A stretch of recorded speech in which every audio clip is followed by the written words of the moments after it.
महाराष्ट्र 2014 लोनावला जगह का नाम। रात के करीब 2 बज रहा था। एक कार सवार अपनी कार पर बैठा हुआ स्टीयरिंग पर, और उसके सामने 2 रास्ता है। एक तो चमचमाती हुई एक्सप्रेस हाईवे जो मुंबई की तरफ जा रही है, दूसरा रास्ता पुराना ओल्ड रोड, पुराना रोड जो मुंबई को जोड़ता था। वो फैसला करना चाहता था लेकिन फैसला कर नहीं पाता कि किस रोड से चलूं, हाईवे से चलूं, एक्सप्रेस वे से तो टोल लगेगा, अगर पुराने रोड से चलता हूं तो टोल बच जाएगा। और आखिरकार वो फैसला ले ही लेता है, अपनी कार को पुराने रोड पर ले लेता है और आगे बढ़ने लगता है। लेकिन जब कुछ दूर चलता है ना, तब उसका एहसास होने लगता है कि इस रोड पर तो हमें आना ही नहीं चाहिए था। देखो ना कितना रोड सुनसान है।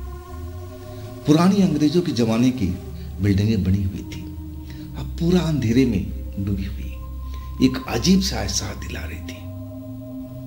जो कार सवार था अब सोचा चलो इतना दूर आगे हैं, अब शायद आगे में एक कट है और उससे हम एक्सप्रेसवे पर चढ़ जाएंगे, इस पुराने रोड को छोड़ देंगे।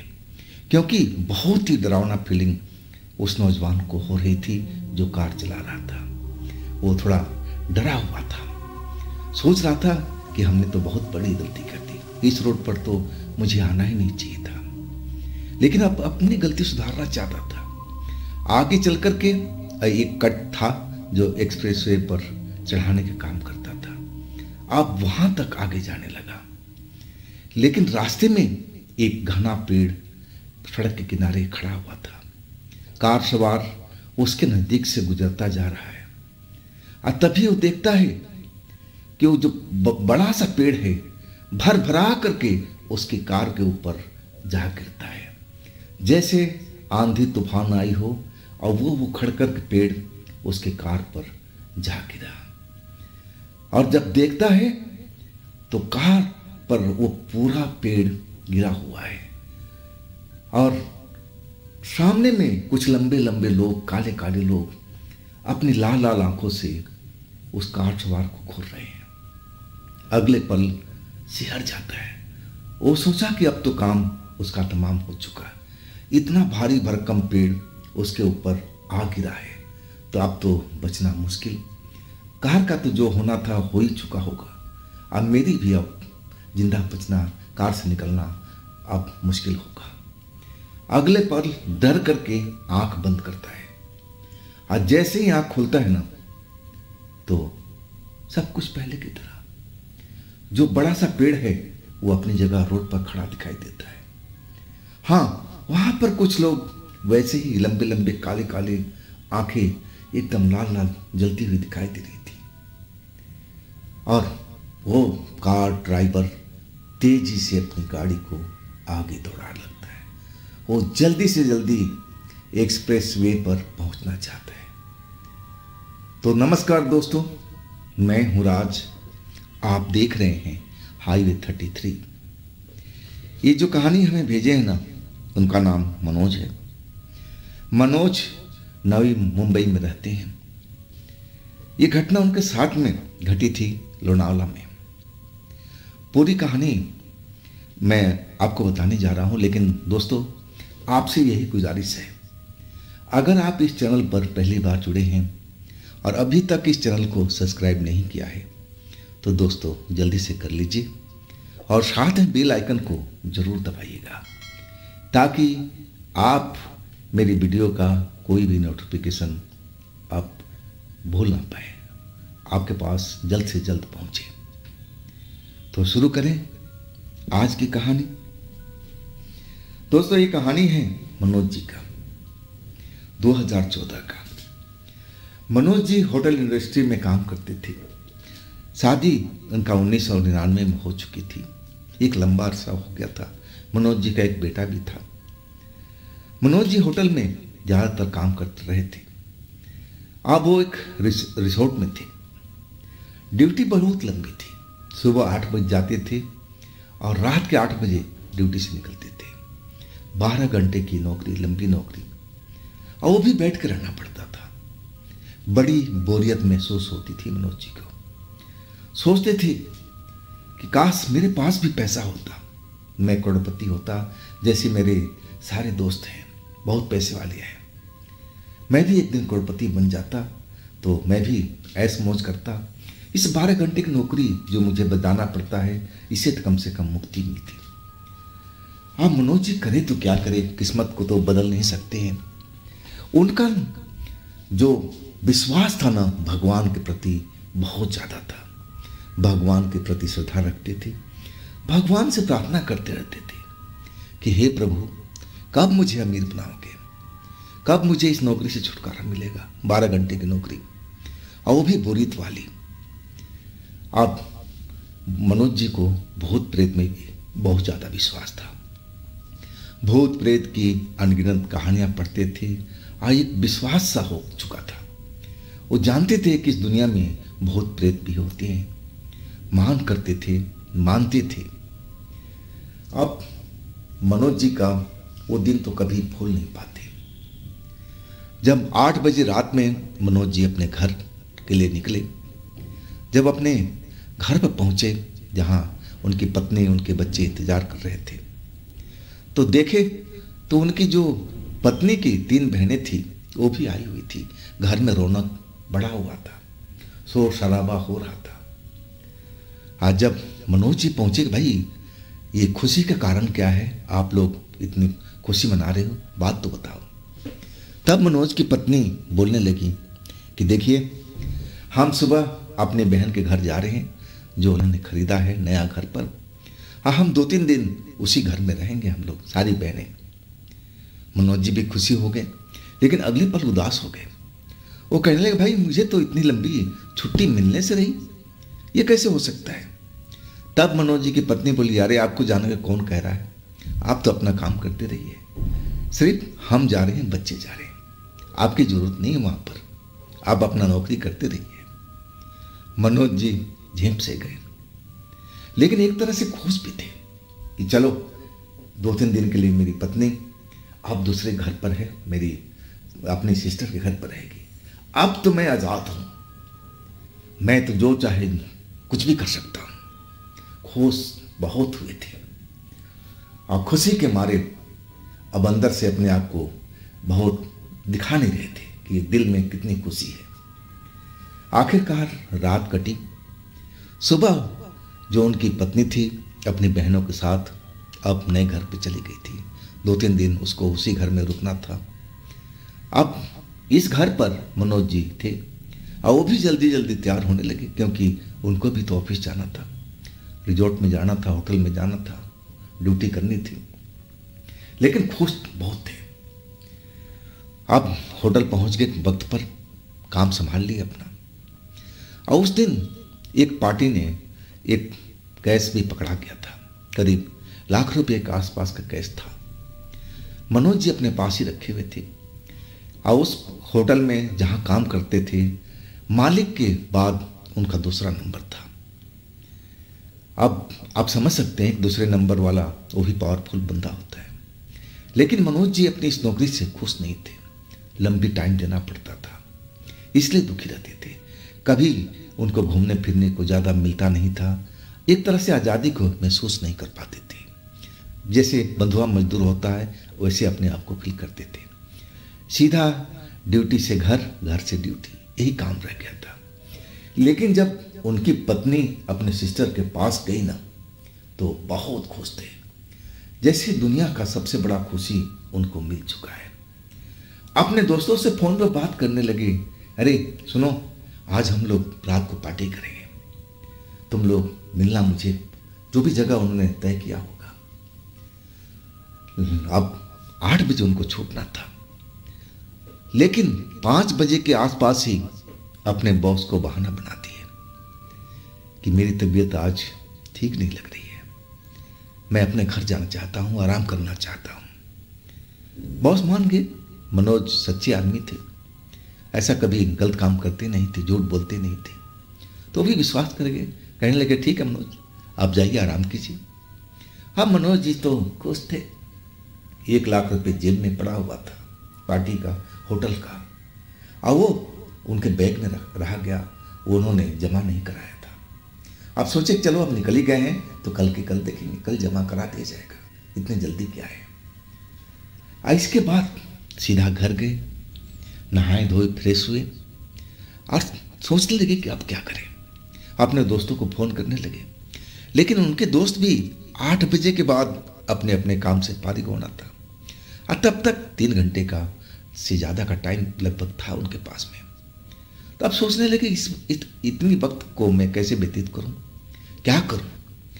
तभी उनको ध्यान आया, अरे कुछ ही दूर पर तो ऑनलाइन लॉटरी जो खेलते हैं उसका ऑफिस है। अब कभी कभी वो जाया करते थे अपने भाग को आजमाने के लिए, कुछ पैसा लगाते थे दाव पर, 100 200 500 रुपये इतना ही लगाते थे। कभी कभी कुछ पैसे जीत भी जाते थे और कभी कभी पूरा साफ हो जाता था। तो सिर्फ अपने दिल बहलाने के लिए और उस ऑनलाइन लॉटरी के जो ऑफिस था वहाँ पहुँच गए। अब लॉटरी वाले ऑफिस वाले सब जानते थे मनोज जी को, आते जाते रहते थे, तो स्वागत भी इनका हुआ। अब कहने लगे कि भाई आइए नंबर लगाइए। अब मनोज जी बोले भाई देखो मैं ज़्यादातर तो आपको पता ही ना 100 200 रुपये 500 रुपये मैक्सिमम मैं दाव पर लगाता हूँ, इससे ज़्यादा मेरी तो औकात नहीं है, ना खेलना चाहता हूँ। लेकिन उस 3 घंटे के अंदर में जो लाख रुपए था ना मनोज जी के पास में, सिर्फ उनके पास में कुल 8 या 9 हज़ार रुपये सिर्फ बचे हुए थे। बाकी रुपए सारे के सारे वो हार चुके थे, पसीने में नहा चुके थे हारने के बाद में। समझ में नहीं आ रहा था कि अब क्या करें। एक तो ऑफिस का पैसा और वो भी हार चुके हैं, अब कल पैसा जमा कहाँ से कराएंगे। दुविधा में पड़े हुए थे, दिमाग काम नहीं कर रहा था कि अब क्या करें, अब क्या करें। और उधर जो फ्रेंड थे, अब तो रात का 9 बज चुका था, फ्रेंड फोन पर फोन कर रहे थे कि मनोज भाई हो कहाँ पर, हम तो उस जगह पर आपका इंतजार कर रहे हैं, आओ जल्दी से पार्टी वार्टी मनाया जाए। लेकिन मनोज तो ऐसे फंस गए थे जिसमें अब निकलना मुश्किल हो रहा था। समझ में नहीं आ रहा था कि अब क्या करूं। अपने दोस्तों को अब मना करने लगे, कहने लगे भाई मैं कुछ काम में फंस गया हूं, आज मैं नहीं आ पाऊंगा, अगले दिन देखते हैं, आज आप लोग माफ़ करो। इसके बाद मनोज सोच में पड़ गए कि आखिर इतना पैसा मैं हार चुका हूँ, अब मैं कहाँ से अब कंपनी को, अपना ऑफिस को जमा कराऊंगा। मनोज अब जो थे बिल्कुल टूट चुके थे, समझ में नहीं आ रहा था कि अब क्या करें। अब तो भगवान से प्रार्थना करने लगे, हे भगवान कैसे भी मुझे जो पैसा था वही पैसा दिलवा दो। लेकिन भगवान कहाँ सुने। अब मनोज निराश हो गए थे।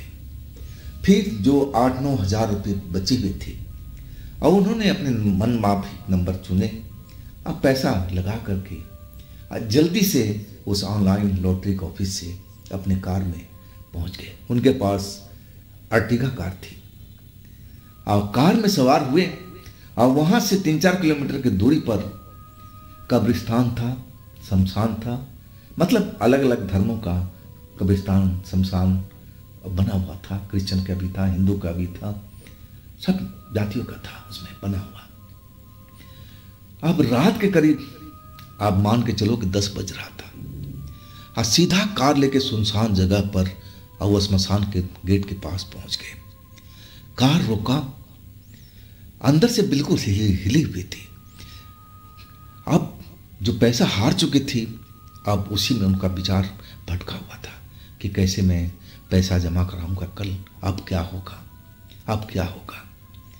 कार से बाहर निकले, शमशान के गेट पर पहुंचे और सीधा शमशान की तरफ मुंह करके कहने लगे कि देखिए मैं आप लोगों को बहुत मानता हूं, दिल से मानता हूं, मैं जानता हूं कि आपका अस्तित्व है, और देखिए मैं आपके पास में कुछ मदद मांगने के लिए आया हूं, आप लोग निराश मत कीजिएगा।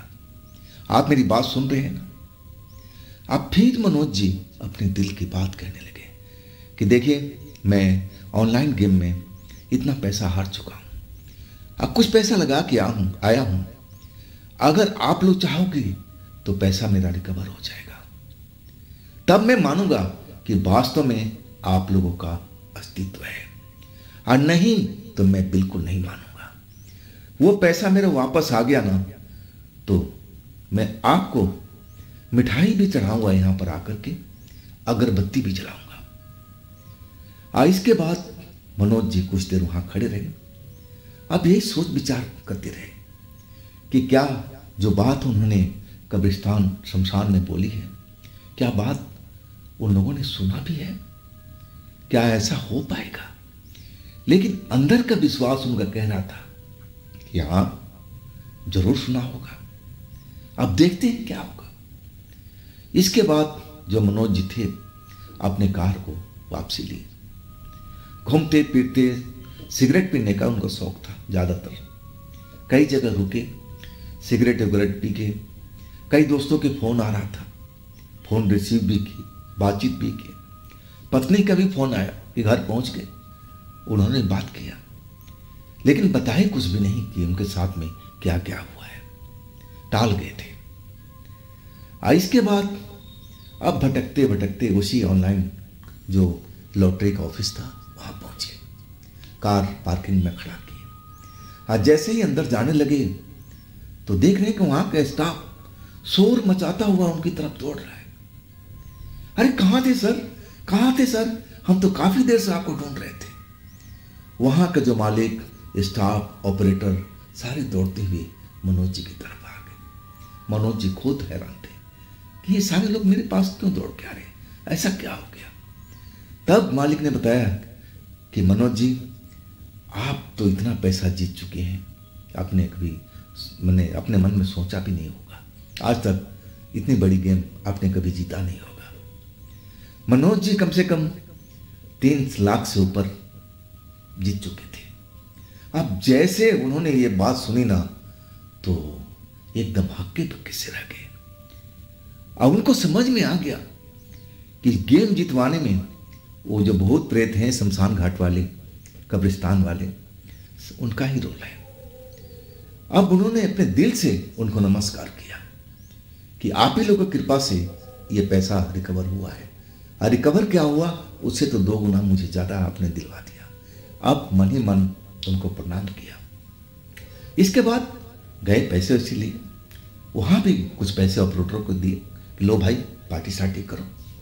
अब पैसा तो आ चुका था, अब करे तो क्या करे। अपने दोस्तों को फ़ोन करने लगे, लेकिन दोस्त अपने अपने पार्टी में, अब रात ज़्यादा हो चुकी थी, अब बिजी हो चुके थे, कौन इनकी बात को सुनता। अब कहने लगे भाई आज तो हम लोग कहीं और हैं, कल के कल देखेंगे, अब आप देख लो क्या कर सकते हो। अब मनोज जी अकेले पड़ गए थे, आप घर भी नहीं जाना चाहते थे। घर में पत्नी थी नहीं, बच्चे थे नहीं, तो आखिर करें तो क्या करें घर में जा करके। फिर सोचते हुए एक फैसला उन्होंने ले लिया कि क्यों ना हम लोनावला चले। वहाँ तो रात भर मौज मस्ती होती रहती है, दुकानें, मार्केट खुली रहती है, खाने पीने का हर चीज़ मिलता रहता है, लोग बाग सड़क पर घूमते रहते हैं, मौज मस्ती करते रहते हैं, तब क्यों ना हम भी चलें। इसके बाद वो बस स्टैंड पर पहुंचे, लेकिन रात के टाइम अकेले जाना नहीं चाहते थे। वो चाहते थे कि उनके कार में कोई लोग और भी सवार हो जाए, और तब वो लोनावला के लिए निकले।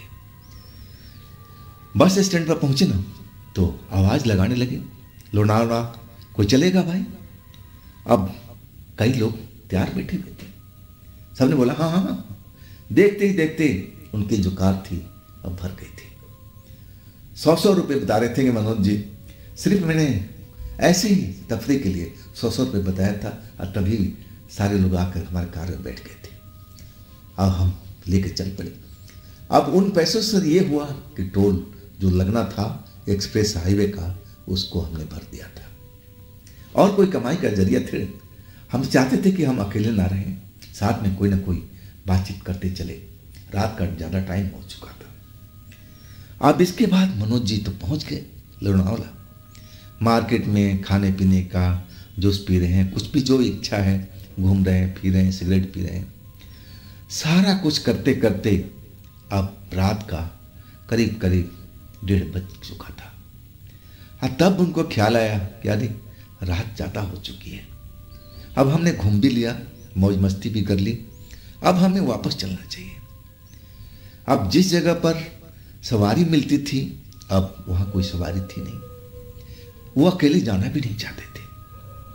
कई पल वहाँ खड़े रहे, लेकिन जब सवारी कोई नहीं मिल जाने की वापसी के लिए, तब वो सोचने लगी कि अब मैं क्या करूं। एक्सप्रेस हाईवे पर चलेंगे तो रोड तो बिल्कुल खाली खाली सा होगा, मैं अकेले हूं और मुझे डर भी लगेगा। दूसरा रास्ता था पुराना रोड। आखिरकार कई पल तक वो फैसला करते रहे, अब फिर चुनाव कर लिया कि चलो पुराने रोड से निकलते हैं, इसमें तो एक फ़ायदा है कि टोल भी नहीं लगेगा और जो सड़क के किनारे घर बने हुए अब डरने की जरूरत भी नहीं पड़ेगी। इसके बाद उसी रोड पर आ गए।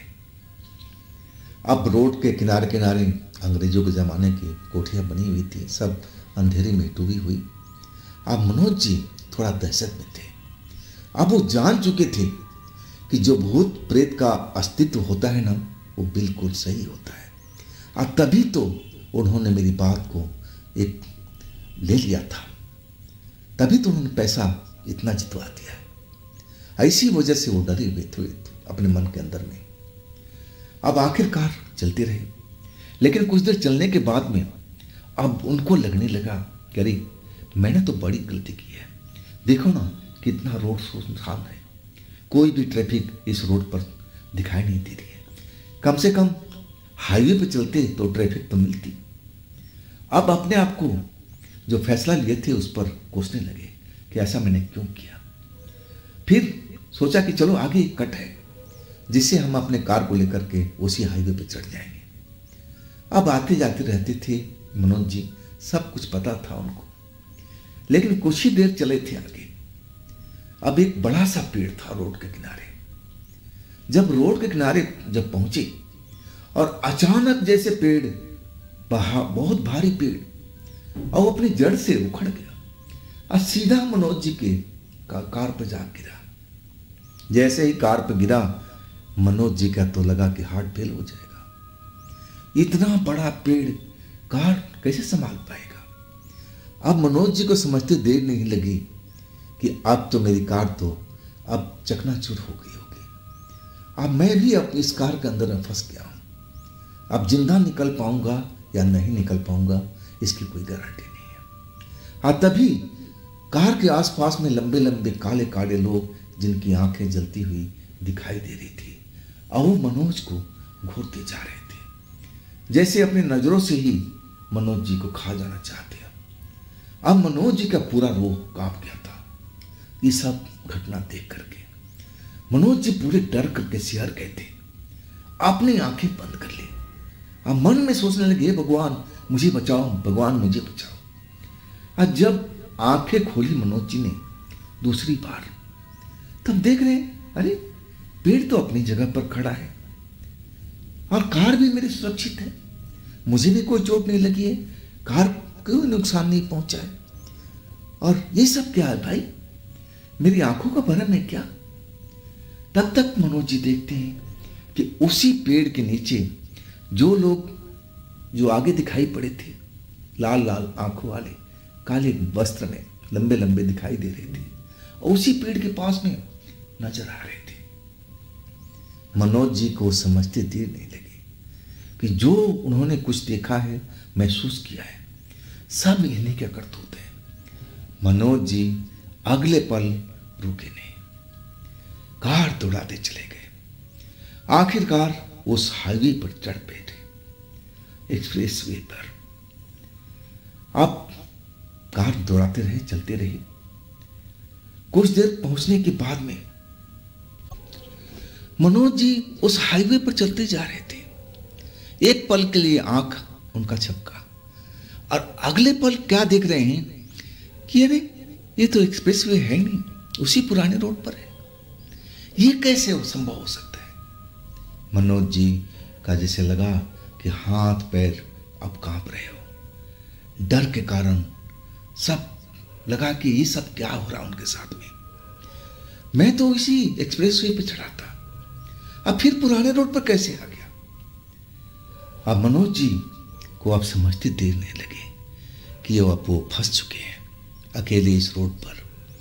आसपास में सब जो बिल्डिंगें दिखाई दे रही थी जो अंग्रेजों के ज़माने की थी, और लग रहा था कि सब आंखें फाड़ फाड़ के देख रही हो। ऐसा उनको महसूस हो रहा था कि जैसे उसमें कोई है और उन पर नज़र बनाए हुए है। अब जो मनोज जी थे अब उसी पुराने रोड पर अपनी कार को दौड़ाने लगे और आगे गए तो देखा एक जगह पर पूरा उजाला हुआ पड़ा था और सामने एक लड़का दौड़ता हुआ आ गया। और रात के करीब 2 से ऊपर का टाइम हो रहा है और लड़का उनके पास आकर के हाथ रोकने लगा। कार रोकी, कार रोकी। कार रोक दिया। चलो लड़का है भाई। उसके हाथ में कुछ मिठाई जैसी पड़ी हुई बेच रहा था शायद। वो लड़का उनके मनोज जी के पास आ गया, कहने लगा साहब मिठाई तो लीजिए, देखिए ये खाने लायक मिठाई, आप भूखे होंगे, ले लीजिए ना, हमारी भी कुछ बिक्री हो जाएगी। पैसा तो था ही मनोज जी के पास में काफी। उन्होंने सोचा क्यों ना ले लें। अब अपने मनपसंद का मिठाई अपने लिए, अपने बेटे के लिए, अपनी पत्नी के लिए लेकर रख दिया। इसके बाद वो जाने लगे। लड़का अब चला गया था।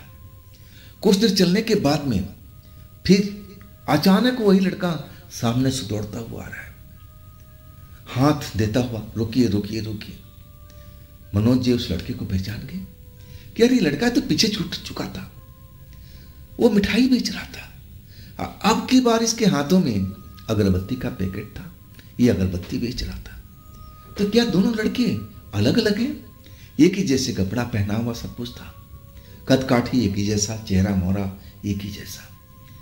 जब वो कार रोक दी तो लड़का उनके पास पहुंच गया, कहने लगा साहब अगरबत्ती ले लीजिए ना। अब मनोज जी को अगरबत्ती की जरूरत क्या भाई, लेकिन लड़का वो जो था जीत पर जीत, देखे साहब मेरा अभी कोई बिक्री नहीं हुआ है, आप कुछ मदद कीजिए, एक अगरबत्ती का पैकेट ले लीजिए ना, मेरा भी भला हो जाएगा और आपको भी काम में आएगा, आप ले लीजिए। लेकिन मनोज जी मना करते रह गए। तब वो लड़का माना नहीं, वो भी जीत पर अड़ा हुआ था, कहने लगा साहब आप पैसा दो या मत दो, लेकिन मैं आपको ये अगरबत्ती जरूर दे रहा हूं। अगरबत्ती आप मनोज जी के हाथ में पकड़ा करके और वो खाई की तरफ दौड़ता चला गया और देखते ही देखते नजरों के सामने से अब गायब हो चुका था। मनोज जी अभी समझने की कोशिश कर रहे थे कि ये सब क्या चल रहा है इनके लाइफ में। अभी कभी वही लड़का पीछे में मिठाई बेच के मेरे को गया और वही लड़का इतनी दूर आने के बाद में, और वो भी मेन सड़क पर, पुराना सड़क जरूर था, और ना जाने कहां से आ गया, अगरबत्ती बेचने लगा। ये मामला क्या है, कुछ समझ नहीं पा रहे थे, दहशत में थे, डर पूरा शरीर में भरा हुआ था। और तभी उन्होंने देखा कि आगे में एक रोशनी हो रही है, रोड अंधेरे में डूबा हुआ है, लेकिन वहां पर एक चाय की टपरी दिखाई पड़ रही है। मनोज जी कार को चलाते चलाते आखिरकार उस टपरी पर अपनी कार को रोक दिया। इतना सब घटना होने के बाद मनोज जी पूरा कांप रहे थे, डरे हुए थे। अभी लंबी दूरी तय करना था, नवी मुंबई जाना था उनको। अब इतना आसान नहीं लग रहा था कि वो कार का ड्राइविंग कर भी पाएंगे। हाथ पैर डर के कारण कांप रहे थे। जब उन्होंने चाय की टपरी देखी ना उस रोड के ऊपर में, तब वो अपना कार ले जा करके चाय की टपरी पर रोकी और जल्दी से उतर गए। टपरी के पास पहुंचे तो देखा कि एक बुढ़िया 60-65 साल की उम्र की औरत दुकान चला रही है। खाने पीने का कुछ सामान है और चाय का दुकान भी है। अब जल्दी जल्दी उस बुढ़िया के पास में पहुंचे मनोज जी। मौसी कहने लगे कि मौसी मौसी मुझे चाय की सख्त जरूरत है, आप मेरे लिए जल्दी से चाय बना दो। अब जो मौसी बोले तो भी जवाब दिया कि ठीक है बेटा बैठो, इतना डरे हुए क्यों दिखाई दे रहे हो, क्या बात हो गई है, ऐसा क्यों तुम्हें डर लग रहा है। अब जब मौसी जी थी वो पूछने लगी मनोज जी से। अब चाय भी पकड़ा दिया, मनोज जी चुस्की भी लेने लगे।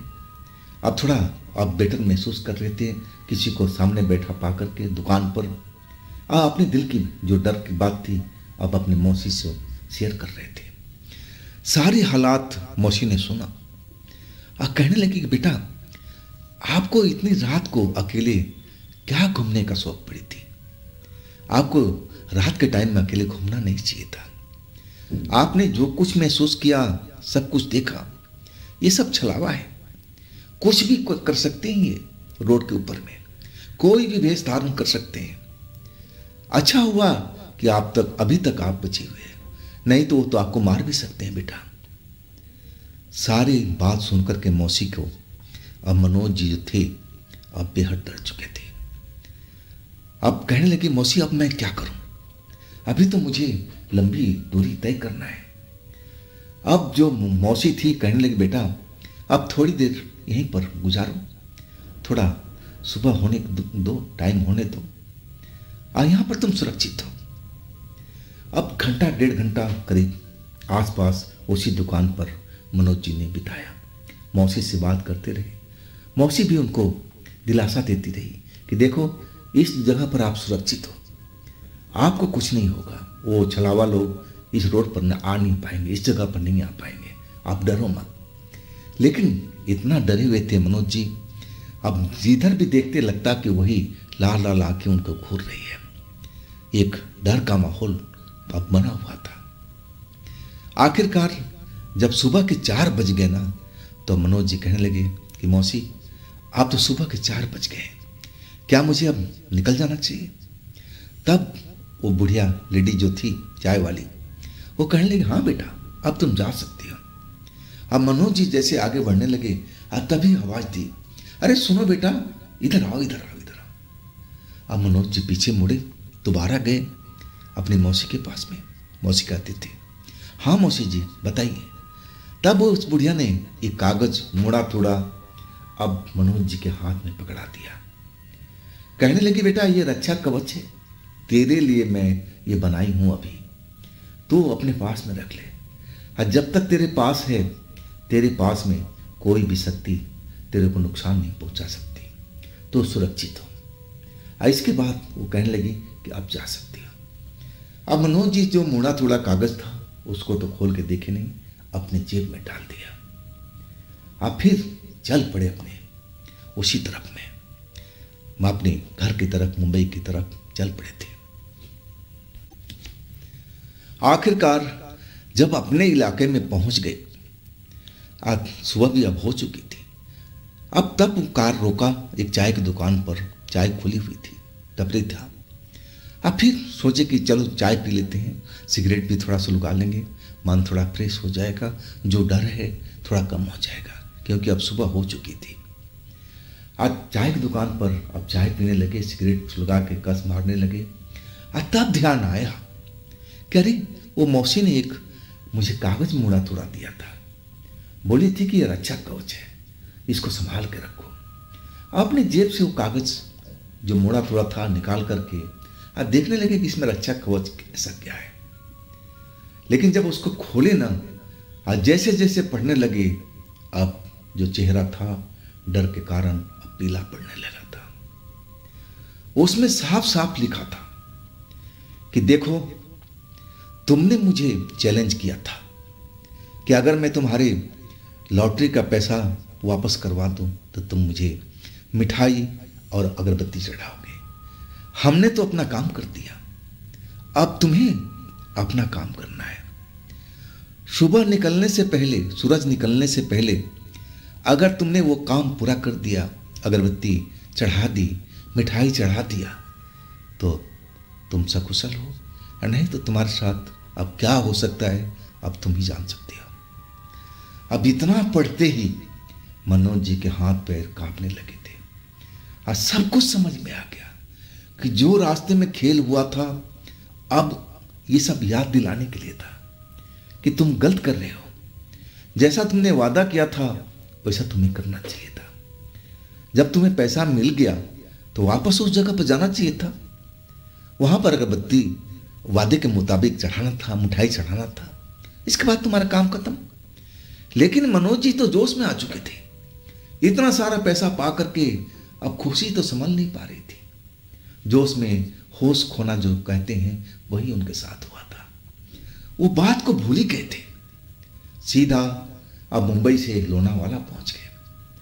अब जो कागज पढ़े तब अब जैसे सब कुछ याद आ चुका था। इसके बाद अभी सूरज नहीं निकला था। चाय का कप नीचे रखा। अब चाय वाले को पैसा दिया, टपरी वाले को, और सीधा कार में बैठे। अब फिर उसी जगह पर जल्दी से पहुंचे जहां पर खड़ा होकर के उन्होंने उन भूतों से जो श्मशान में रहते हैं, आत्माओं से एक तरह से चैलेंज दिया था कि तुम ये काम कर दो हमारा, तब हम मानेंगे कि तुम्हारा अस्तित्व है।